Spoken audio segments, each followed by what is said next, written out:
الحمد للہ رب العالمین والعاقبۃ للمتقین والصلاة والسلام علی سید الانبیاء والمرسلین سیدنا وحبیبنا وقدوتنا محمد بن عبد اللہ وعلی آلہ وصحبہ اجمعین اما بعد قال تعالی فی کتابہ المجید والفرقان الحمید اعوذ باللہ من الشیطان الرجیم بسم اللہ الرحمن الرحیم انک میت وانہم میتون ثم انکم یوم القیامت عند ربکم تختصمون صدق اللہ العظیم۔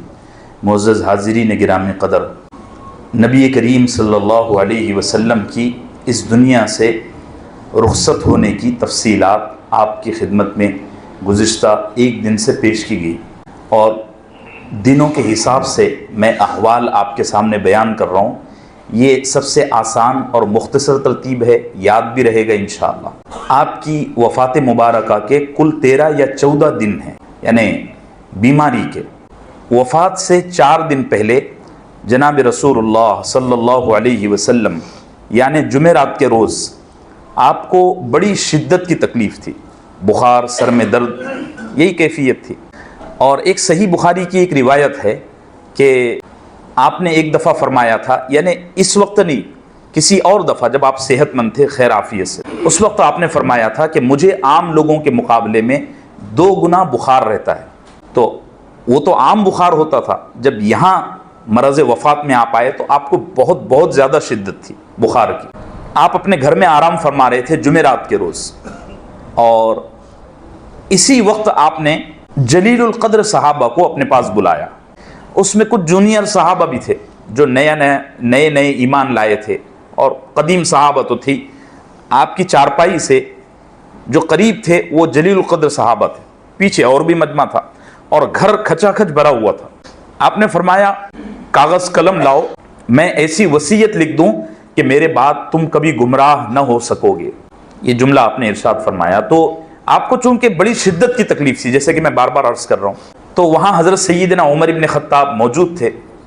آپ نے ارشاد فرمایا، یعنی حضرت عمر ابن خطاب نے، کہ آپ پر شدت کا بڑا غلبہ ہے، بخار کی شدت کا بڑا غلبہ ہے، اور اس حالت میں آپ کو وصیت لکھوانے کی درخواست کرنا یا آپ کو اس طرح کا کوئی مکلف بنانا مناسب نہیں ہے، لہٰذا مت لکھواؤ۔ اور رہ گئی بات گمراہ ہونے کی اور ہدایت پر رہنے کی، تو ہمارے پاس چونکہ قرآن ہے، یہ ہمارے لیے کافی ہے۔ آپ نے یہ الفاظ کہے۔ اب حاضرین میں 2 رائے ہو گئی۔ بعض صحابہ یہ کہتے تھے کہ کاغذ قلم لاؤ، وصیت لکھوا لو۔ بعض صحابہ کی یہ رائے تھی کہ کاغذ قلم لاؤ، وصیت لکھوا لیتے ہیں۔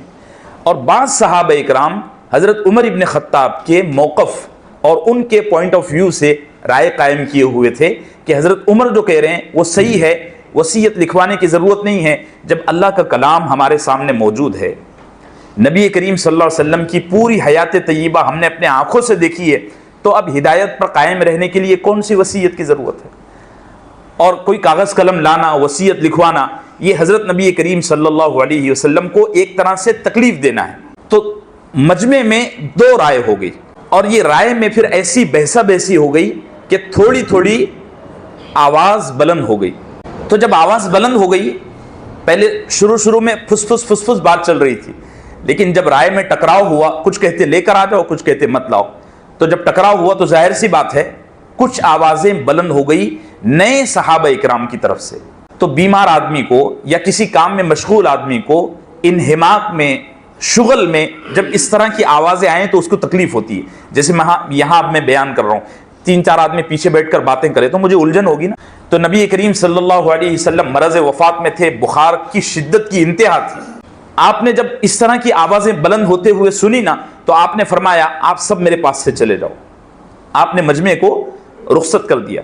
جب مجمع چھڑ گیا، آپ کے پاس سے لوگ چلے گئے، تو اب آپ نے 3 باتوں کا حکم فرمایا، اور انہی 3 باتوں کو علماء اکرام نے احادیث کی کتابوں میں وصیت قرار دیا ہے۔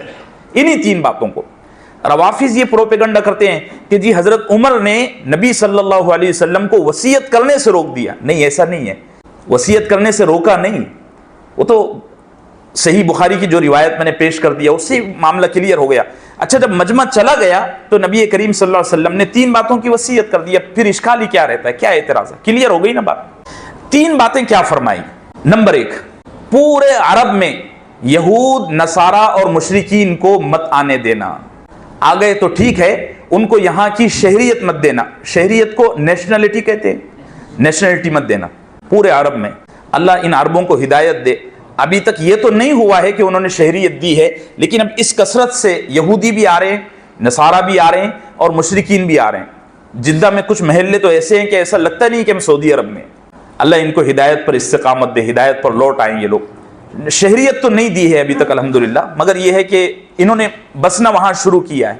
تو آپ نے پہلا حکم یہ فرمایا کہ پورے عرب میں کسی یہودی کو، کسی نصرانی کو اور کسی مشرک کو مت آنے دینا. دوسری وصیت آپ نے یہ فرمائی کہ جو وفود، جو ڈیلیگیشن آتے ہیں مسجد نبوی میں، ان کے ساتھ ویسا ہی اکرام کا معاملہ کرنا جیسے میں کرتا تھا. ان کو اچھے سے اچھا کھلانا، ان کے ساتھ عزت سے پیش آنا، چاہے وہ بڑے سے بڑے دشمن کی طرف سے آئیں اور کسی بھی مقصد کے لیے وہ آئیں، ان کے ساتھ اچھا سلوک کرنا اور ایسا اچھا سلوک کرنا جیسا میں کرتا تھا. اب تیسری بات کیا کہی اس میں؟ جو سننے والے صحابی ہیں، روایت کرنے والے، وہ کہتے ہیں کہ تیسری بات کیا کہی مجھے یہ یاد نہیں رہا. دو باتیں تو یاد ہے، تیسری بات کیا کہی وہ یاد نہیں رہا. پھر وہ فرماتے ہیں کہ تیسری بات کیا کہی اس میں مجھے 3 باتیں ذہن میں آ رہی ہیں. وہ 3 باتیں، پھر ان 3 باتوں میں جو تیسری بات تھی، وہ تیسری بات کیا ہے؟ اس میں راوی کہتے ہیں کہ مجھے یہ خیال آتا ہے کہ 3 باتیں فرمائی. وہ 3 باتیں کیا ہیں؟ نمبر 1، قرآن اور حدیث کو مضبوطی سے تھام کر رکھنا. تھامیں گے انشاءاللہ. اور عربی کے جو الفاظ ہیں وہ ہیں عضوا علیہا بالنواجذ. یہ جو محاورہ ہے نا عضوا علیہا بالنواجذ کا، میری طرف دیکھو، وہ اس طرح ہے. میں نے درس قرآن میں بھی سمجھایا تھا. وہ جب کسی چیز کو ہم انتہا درجے کو چاہنے لگ جاتے ہیں، اس کو چھوڑنا ہی نہیں چاہتے، تو اس وقت ایک طریقہ اختیار کیا جاتا ہے کہ اس شے کو، اس چیز کو اپنے پورے بدن پر لپٹ لیا جاتا ہے. اور نہ صرف لپٹا جاتا ہے بلکہ اس کا جو حصہ بچ جائے تو اس کو دانتوں سے پکڑ لیا جاتا ہے. یہ دستی تو، رومال تو چھوٹا ہے، یہ ہے کہ اگر یہ بڑی رسی ہو یا کوئی اور چیز ہو تو اس کو میں اپنے پورے بدن سے لپیٹ لوں اور اس کے بعد جو بچا ہوا حصہ ہے میں اس کو اس طرح دانتوں سے تھام لوں. یہ ہے عضوا علیہا بالنواجذ. آپ کو لگتا ہے کہ مسلمانوں نے اس وقت قرآن اور حدیث کو ایسا تھامے ہوئے ہیں؟ بولو، خیر منانے کی ضرورت ہے. بہرحال دوسری وصیت آپ نے یہ فرمائی کہ اسامہ کا جو لشکر میں نے بھیجا، ابھی بھیجا تھا نا رومیوں کے خلاف، اس کو واپس مت بلانا، اس کو کام پر لگے رہنے دینا. دوسری اور تیسری وصیت یہ فرمائی کہ نماز کو قائم کرنا اور اپنے ماتحتوں کے ساتھ اچھا سلوک کرنا. الصلاۃ وما ملکت ایمانکم. اور جب یہ جملے آپ ارشاد فرما رہے تھے تو بے قراری کا یہ عالم تھا کہ آپ کبھی ادھر دیکھتے کبھی ادھر دیکھتے. الصلاۃ وما ملکت ایمانکم، الصلاۃ وما ملکت ایمانکم، کہ نماز کو قائم کرنا، نماز کو قائم کرنا اپنے ماتحتوں کے ساتھ. اب ماتحتوں میں سب آ گئے، غلام، باندی، بیوی، بچے، آپ کے شاگرد، مسجد میں کام کرنے والے خدام، اسٹاف کے لوگ، آپ کے انڈر میں کام کرنے والے اسٹاف کے لوگ، ہر وہ آدمی جو آپ سے کچھ پانے کی امید رکھ رہا ہے اور آپ کے ضمن میں، آپ کے ذیل میں وہ کام کر رہا ہے، وہ آپ کا ماتحت ہے. اللہ سے دعا ہے کہ اللہ ہم سب کو ماتحتوں کے ساتھ اچھا سلوک قائم کرنے کی توفیق نصیب فرمائے. یہ 3 وصیتیں، ٹھیک ہے. یہ جمعرات کا دن چل رہا ہے. جمعرات کے دن آپ نے اتنی شدت کی بیماری کے باوجود بھی مغرب کی نماز امامت فرمائی. مغرب کی نماز، اور مغرب کی نماز میں آپ نے 29ویں پارے کی جو آخری سورت ہے والمرسلات عرفا، اس کی تلاوت فرمائی. اور عشاء کی نماز میں پھر وہ مرض اتنا بڑھ گیا، اتنا زیادہ بڑھ گیا کہ اب آپ سے بستر مبارک سے اٹھنے کی ہمت نہیں رہی. آپ میں بہت زیادہ تکلیف ہونے لگی اور اٹھنے کی کوشش بھی کرتے تو بدن پلٹ کر پیچھے کی طرف جھک جاتا. تو جب وقت زیادہ ہو گیا، مجمع انتظار میں بیٹھا، تو آپ نے اما عائشہ سے فرمایا لوگوں نے عشاء پڑھ لی؟ تو حضرت عائشہ نے فرمایا آپ کا انتظار کر رہے ہیں. تو آپ نے فرمایا میرے لیے غسل کے واسطے لگن لگاؤ، یعنی وہ جو باتھ ٹب ہوتا ہے جو آپ کل بتا رہے تھے، باتھ ٹب لگایا گیا. آپ اس میں گئے، آپ نے غسل لیا، پھر باتھ ٹب سے اٹھ کر چارپائی پر آئے، پھر اٹھنے کی کوشش کی تو پھر غشی طاری ہو گئی. پھر جب غشی سے افاقہ ہوا تو آپ نے اما عائشہ سے فرمایا لوگوں نے نماز پڑھ لی عشاء کی؟ تو اما عائشہ نے فرمایا ابھی آپ کا انتظار ہو رہا ہے. آپ نے فرمایا مجھے اسی طرح غسل کراؤ. پھر آپ اس طرح 4 دفعہ ہوا یا 3 دفعہ ہوا. ہر بار جب بار آوری حاصل نہیں ہوئی اور آپ مصلی تک نہیں جا سکے تو اب آپ نے اما عائشہ سے فرمایا عائشہ ابو بکر کو حکم دو کہ وہ لوگوں کی امامت کرے صلی اللہ علیہ وسلم ورضی اللہ عنہ. ابو بکر صدیق کو نبی صلی اللہ علیہ وسلم نے اپنی حیات طیبہ میں جانشینی دے دی تھی. لوگ کہتے ہیں ابو بکر نے خلافت کو غصب کیا، نعوذ باللہ والعیاذ باللہ. خود حضرت علی کا کہنا ہے کہ نبی نے ہمارے لیے، ہمارے دین کے لیے ابو بکر کو چن لیا تو ہم دنیا کے لیے کیوں نہ چنیں. بہرحال حضرت ابو بکر صدیق رضی اللہ عنہ کو نماز پڑھانے کا حکم دیا تو اما عائشہ رضی اللہ عنہا نے مراجعت فرمائی. مراجعت کا مطلب یہ ہے کہ بات پر بات کہنا. آپ مجھے کسی بات کا حکم دیں تو میں پلٹ کر کوئی رائے دوں. نبی صلی اللہ علیہ وسلم نے جب فرمایا کہ ابو بکر کو امامت کا حکم دو تو اما عائشہ نے فرمایا میرے والد، میرے ابا جان بڑے نرم دل آدمی ہیں، نماز پڑھانے کا آپ کی موجودگی میں ان کو حکم دیا جائے گا تو ان کا دل ٹوٹ جائے گا، ہمت نہیں کر سکیں گے. تو نبی صلی اللہ علیہ وسلم نے ایک استعارہ، ایک جملہ ارشاد فرمایا انتن صواحبات یوسف، کہ عائشہ تمہارا دل تو چاہتا ہے کہ تمہارا باپ مصلی پر بڑھے اور امامت کرے. نبی کی موجودگی میں امامت بہت بڑی بات ہے، اور نبی خود بنا دے تو پھر تو کیا کہنے. تمہارا دل تو کہہ رہا ہے اندر سے، مگر تم مجھے ظاہر میں یہ کہہ رہی ہو کہ مت بناؤ، تو بنا دو نا، حکم دو. اور سنن نسائی کا ایک جملہ ہے، وہ صحیح حدیث ہے، آپ نے فرمایا اب اللہ الا ان یکون ابا بکر، کہ ابو بکر کے علاوہ میرے مصلی پر میری موجودگی میں اللہ کو گوارا نہیں ہے کہ کوئی اور کھڑا ہو. چنانچہ حضرت ابو بکر صدیق رضی اللہ عنہ آگے بڑھے اور عشاء کی نماز کی امامت فرمائی. یہاں سے مرض وفات کی جو بقیہ مدت ہے حضرت ابو بکر صدیق رضی اللہ عنہ نے 17 نمازوں کی امامت فرمائی نبی صلی اللہ علیہ وسلم کی حیات طیبہ میں. ابھی آپ بقید حیات ہیں اور ابو بکر صدیق رضی اللہ عنہ نے کتنی نمازیں؟ 17 نمازوں کی امامت فرمائی. اب یہ 4 دن پہلے کی تفصیل بتا دیا. اب آئیے اور قریب 2 دن، نبی صلی اللہ علیہ وسلم کے آخری 2 دن سنیچر اور اتوار، یہ 2 دن. ان 2 دنوں میں آپ کی طبیعت میں کچھ بشاشت آئی، کچھ افاقہ آیا. تو آپ اپنے گھر مبارک سے، حجرے مبارک سے نکلے 2 ساتھیوں کے کندھے پر ٹیک لگا کر. بعض روایتوں کے الفاظ ایسے ہیں کہ ٹیک نہیں لگایا تھا، صرف ان کو بازوں میں چلنے کا حکم فرمایا کہ تم چلو، اگر ہو سکتا ہے میں لڑک گیا تو سنبھال لینا. لیکن بعض روایتوں میں ہے کہ ٹیک پہلے ہی لگا لیا تھا. واللہ اعلم، دونوں طرح کے الفاظ ملتے ہیں. ہو سکتا ہے حجرے سے جب نکلے ہوں تو نارمل ہوں، لیکن جب آگے چلے ہوں تو لڑکھڑا گئے ہوں، تو جس نے جو دیکھا وہ روایت کر لیا. سنیچر اور اتوار کے دن یہ کیفیت رہی. سنیچر کے دن آپ اپنے حجرے سے نکلے اور 2 صحابہ کے درمیان چل کر مصلی تک آئے. جب آپ آ رہے تھے تو حضرت سیدنا ابو بکر صدیق رضی اللہ عنہ ظہر کی نماز کی امامت فرما رہے تھے. مطلب صحابہ بولو نماز کی حالت میں تھے. تو حضرت ابو بکر صدیق نے آپ کے آنے کی آہٹ کو سنا نا تو پیچھے ہٹنا شروع کیا کہ اب نبی صلی اللہ علیہ وسلم آ رہے ہیں تو آپ ہی امامت فرمائیں گے. تو آپ نے پیچھے ہٹنا شروع کیا تو نبی صلی اللہ علیہ وسلم نے اشارے سے فرمایا کہ تم ہی امامت کرو. لیکن ابو بکر صدیق کی کیا مجال کہ وہ نبی کی موجودگی میں مصلی پر کھڑا رہے اور نبی خود اس نماز میں اقتدا کر رہے ہیں. حضرت ابو بکر صدیق رضی اللہ عنہ کے بازو میں دائیں جانب ان 2 صحابہ نے نبی کریم صلی اللہ علیہ وسلم کو لا کر بیٹھا دیا. آپ بیٹھے ہوئے ہیں اور اسی حالت میں آپ بیٹھ کر نماز کی امامت فرما رہے ہیں. ٹھیک ہے. اور آواز میں اس قدر اضمحلال ہے، اتنی کمزوری ہے کہ آواز پہلی صف والوں تک بھی نہیں پہنچ پا رہی. مطلب اللہ اکبر، سمع اللہ لمن حمدہ، اللہ اکبر، یہ تو اسپیکر ہے نا. تو اتنا اضمحلال، اتنی کمزوری ہے کہ آپ کی آواز میں بالکل بلندی نہیں ہے. تو آپ کی نقل و حرکت اور معمولی آواز سیدنا صدیق اکبر کو جا رہی ہے تو ابو بکر صدیق رضی اللہ عنہ آپ کی آواز کو دوسروں تک بلند آواز سے پہنچا رہے ہیں. اس حدیث کو پڑھ کر بعض دفعہ یہ لگتا ہے کہ نبی کی امامت ابو بکر نے کی، حالانکہ ایسا نہیں ہے. ابھی امامت نہیں کی. ابھی امام کون ہے؟ خود رسول اللہ صلی اللہ علیہ وسلم ہیں. اور ابو بکر صدیق رضی اللہ عنہ کیا کر رہے ہیں؟ تکبیرات انتقالیہ کو مکبر بن کر امت تک پہنچا رہے ہیں. یہ 2 دن یا 2 دن پہلے. اب 1 دن پہلے، مطلب یہ سنڈے کا دن، اتوار کا دن. اتوار کے دن آپ نے کیا کیا کیا؟ اس دن آپ کی طبیعت میں بہت بشاشت تھی، طبیعت ٹھیک تھی، حالانکہ مرض کی تکلیف تھی لیکن قابو میں تھی چیزیں. اتوار کے روز آپ نے اپنے تمام غلام آزاد کر دیے. میں اس کی تعداد وغیرہ بتاؤں گا کہ کیا غلام کی تعداد تھی، باندیاں وغیرہ کتنی تھی، ساری چیزیں بتاؤں گا. تمام غلام آزاد فرما دیے. آپ کے پاس کل جائیداد 7 دینار تھے. وہ صدقہ کر دیے.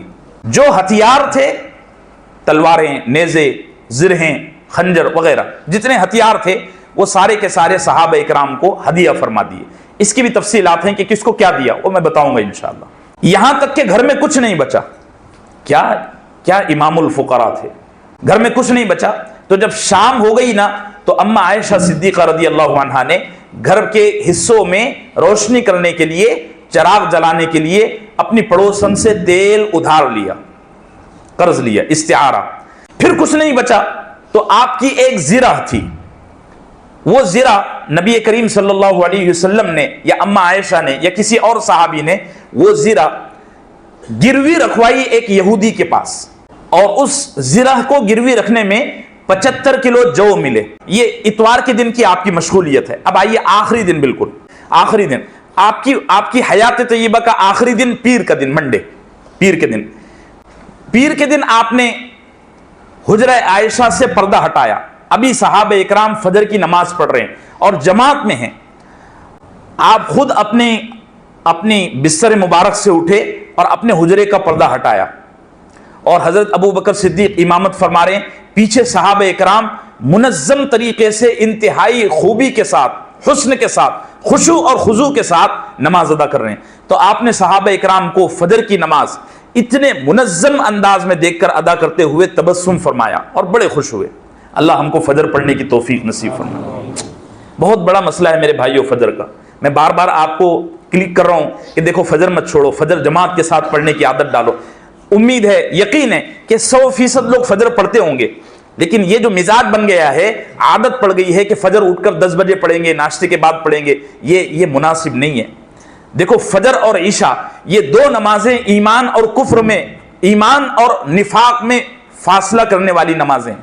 امام الہند مولانا ابوالکلام آزاد کا ایک جملہ ہے، وہ فرماتے ہیں جب اللہ کسی کو کمال اور بلندی تک پہنچانا چاہتا ہے اس کو فجر کی نماز جماعت کے ساتھ پڑھنے کی توفیق دیتا ہے. سب محروم ہیں. چلیے خیر، آپ نے امت کو فجر کی نماز اتنے خشوع اور خضوع کے ساتھ پڑھتے ہوئے دیکھا تو تبسم فرمایا، اور چہرے مبارک پر، چہرے انور پر ایسی بشاشت اور ایسی خوبصورتی نمایاں تھی کہ صحابہ اکرام فرماتے ہیں کہ پردہ جب ہٹا نا تو ہم کو لگا ادھر سے سورج طلوع ہو گیا. اور صحابہ اکرام نے انتہائی بلیغ لفظ استعمال کیا، انتہائی بلیغ لفظ، بہت گہرا لفظ. صحابہ فرماتے ہیں کہ نبی صلی اللہ علیہ وسلم نے جب پردہ ہٹایا تو چہرے انور کی روشنی ہم تک ایسے پہنچی کہ ہم فتنے میں پڑ گئے. یہی لفظ استعمال کہ ہم فتنے میں پڑ گئے، اور ہمارے دل میں یہ آیا کہ ہم نماز توڑ کر نبی صلی اللہ علیہ وسلم سے پوچھے، یا رسول اللہ آپ کی صحت کیسی ہے، آپ کی طبیعت کیسی ہے. مگر آپ نے صحابہ اکرام کو دونوں ہاتھوں سے قابو میں رہنے کا حکم دیا. صحابہ ابھی نمازی میں ہیں اور سب نے اپنے، باقی سارے صحابہ ایسا دیکھ رہے ہیں. نہیں، وہ جو امام کا جو مصلی ہے، پچھلا مصلی آپ دیکھیے اس کو، تو ادھر امام کھڑا رہتا ہے، ادھر آپ کا حجرہ ہے. تو جب آپ نے حجرے کا پردہ ہٹایا سارے صحابہ نے ایسا چہرہ موڑ لیا، اور کیا ابو بکر صدیق اور کیا عمر ابن خطاب، سب نے پلٹ کر ایسے دیکھا. تو آپ نے اپنے ہاتھوں سے اشارہ کیا کہ نماز میں لگے رہو، نماز مکمل کرو. پردہ گرایا اور اندر چلے گئے. اس کے بعد آپ پر کوئی دوسری نماز کا وقت نہیں آیا، یہ آپ کی آخری نماز ہے. جب چاشت کا وقت شروع ہوا نا، چاشت کا وقت کب سے شروع ہوتا ہے؟ اشراق کا وقت ختم ہوتا ہے، اس کے فوراً بعد چاشت کا وقت شروع ہوتا ہے. یعنی زوال سے 1.5 گھنٹہ پہلے. زوال کا وقت اپنے یہاں کیا ہے؟ 12:40. تو زوال کا وقت جب شروع ہوتا ہے تو وہاں تک چاشت کا وقت رہتا ہے. وہاں سے 1.5 گھنٹہ پہلے کا جو وقت ہے یہ چاشت کا وقت ہے. چاشت کا وقت. تو چاشت کا وقت جب شروع ہوا نا تو آپ اپنے بستر مبارک پر تشریف رکھے ہوئے تھے، لیٹے ہوئے تھے، اور آپ نے سیدہ کائنات حضرت فاطمہ رضی اللہ عنہا کو بلایا، وسلام اللہ علیہ، ان کو بلایا. انہوں نے رسول اللہ صلی اللہ علیہ وسلم کی جب تکلیف کو دیکھا تو اپنے دامن کا گرا اس طرح منہ پر لگایا، اور پھر یہاں سے ہٹا کر یہاں لگایا، اور ایک لفظ کہتی تھی، وا کربا ابا، وا کربا ابا، ابا جان کی حالت پر کیا دکھ ہوتا ہے. ایک نعرہ ہے، وا کربا ابا، وا کربا ابا. ابا کی تکلیف کی انتہا ہو گئی، ابا کی تکلیف کی انتہا ہو گئی. انہوں نے جب نبی کریم صلی اللہ علیہ وسلم کی بے چینی دیکھی تو یہ فرمایا. تو نبی کریم صلی اللہ علیہ وسلم نے ان سے سرگوشی کی، ان کو قریب بلایا اور ان کے کان میں کچھ کہا. تو حضرت فاطمہ رضی اللہ عنہا رو پڑی اور پھر مزید رونا شروع کیا. تو پھر تھوڑی دیر کے بعد نبی کریم صلی اللہ علیہ وسلم نے ان کو اور قریب بلایا, پھر سرگوشی کی, تو ان کا رونا ہنسنے میں تبدیل ہو گیا, وہ ہنسنے لگی. پھر تھوڑی دیر کے بعد نبی کریم صلی اللہ علیہ وسلم نے تمام ازواج مطہرات کو, 9 کی 9 بیویوں کو اما عائشہ کے حجرے میں بلایا, ان کو نصیحت فرمائی کہ میرے بعد دین پر قائم رہنا, نماز کی پابندی کرنا, امت کی خواتین کی رہنمائی کرنا. تو آپ نے اپنی ازواج کو بلایا, بلا کر کے دین پر قائم رہنے کا حکم فرمایا, ان کو تربیتی ارشادات فرمائے. پھر حضرات حسنین کریمین کو بلایا, ان کے ہونٹوں پر بوسے لیے, پیشانی پر بوسے لیے. جو حاضرین خواتین یا مردوں میں وہاں موجود تھے ان کو حکم فرمایا ان کے ساتھ اچھا سلوک کرنا, ان کے ساتھ اچھا سلوک کرنا, ان کے ساتھ اچھا جو ان کے ساتھ اچھا سلوک کرے گا اس کے اس سلوک کا سکون اور اطمینان مجھے قبر تک اللہ پہنچائے گا. اللہ ہم سب کو اہل بیت کا اکرام کرنے کی توفیق نصیب فرمائے. بہت بڑا مقام ہے, بہت بڑا مقام ہے یہ. جب حضرات حسنین کریمین وہاں سے چلے گئے تو اما عائشہ نے حضرت فاطمہ سے پوچھا کہ تم کو ابا جان نے کیا کہا کہ تم پہلے روئی اور پھر بعد میں ہنسی. تو حضرت فاطمہ نے فرمایا کہ جب میں رو رہی تھی تو نبی کریم صلی اللہ علیہ وسلم نے, ابا جان نے مجھے بلایا اور بلا کر فرمایا بیٹی لیس علی ابی کی کرب بعد الیوم, آج کے بعد تیرے باپ پر کوئی دکھ کی گھڑی نہیں آئے گی, بس یہ آخری دن ہے, اس کو برداشت کر لو. مطلب کہنا یہ چاہ رہے تھے کہ اس مرض کے بعد اب مجھے دنیا سے رخصت ہونا ہے, اسی مرض میں. تو میں بلائی, میں روئی کہ اب ابا ہم سے رخصت ہو رہے ہیں. تو پھر نبی صلی اللہ علیہ وسلم نے مجھے قریب بلایا, بلا کر فرمایا بیٹی میرے خاندان میں سب سے پہلے تو میرے پاس آئے گی. اور ہوا بھی ایسے ہی. نبی صلی اللہ علیہ وسلم اس دنیا سے پردہ فرمائے اور 6 ہی مہینے میں حضرت فاطمہ سلام اللہ علیہا اس دنیا سے رخصت ہو گئی. یہ میں آپ کو چاشت کا اول وقت بتا رہا ہوں. پھر آپ نے اس سارے مجمع کو رخصت کرنے کے بعد اما عائشہ سے فرمایا کہ میں نے جو خیبر میں تھوڑا سا گوشت چکھ لیا تھا نا, وہ یہودی عورت نے دیا تھا زہر ملا کے. ایک صحابی کی وفات ہو گئی تھی, شہادت ہو گئی تھی, اور نبی صلی اللہ علیہ وسلم نے اس گوشت کا تھوڑا حصہ صرف زبان پر رکھا, اس میں پائزن خطرناک زہر ملا ہوا تھا. بعد میں نے بتایا تھا کہ آپ پر زبان پر رکھتے ہی وہی آ گئی اور وہ ہڈیوں نے خود اطلاع دی, وہ گوشت نے خود اطلاع دیا کہ اس میں زہر ملا ہوا ہے, تو آپ نے وہ پھینک دیا. لیکن وہ اتنا خطرناک زہریلا تھا. اور اس پر محدثین نے بڑا پیارا نقطہ لکھا ہے کہ اصل میں اللہ کو اپنے نبی کو شہادت کے ذریعے, شہادت کے راستے سے اپنے پاس بلانا تھا, تو وفات کے وقت اس زہر کا اثر بھی ظاہر ہو گیا. چنانچہ آپ نے اما عائشہ سے فرمایا کہ عائشہ ایک تو بخار کی تکلیف ہے, سر میں بے انتہا درد ہے, اور دوسرے خیبر کی وہ یہودی عورت نے جو زہر کھلایا تھا گوشت میں ڈال کر, اب وہ بھی میرے بدن میں اثر کر رہا ہے, اور اس کا اثر یہ ہو رہا ہے کہ میرے بدن کی ہر رگ کٹتی ہوئی مجھے نظر آ رہی ہے, اتنی شدت ہے. اما عائشہ نے آپ کو تسلی دی کہ آپ تسلی رکھیے, سب خیر ہوگا, سب خیر ہوگا. اب آپ مسلسل نزع کی حالت میں چلے گئے. نزع کی حالت مطلب جب بدن سے روح نکلنا شروع ہوتی ہے وہ نزع کی حالت ہوتی ہے. یہ چند میرا خیال ہے آدھے پون گھنٹے کی یہ مدت ہوگی.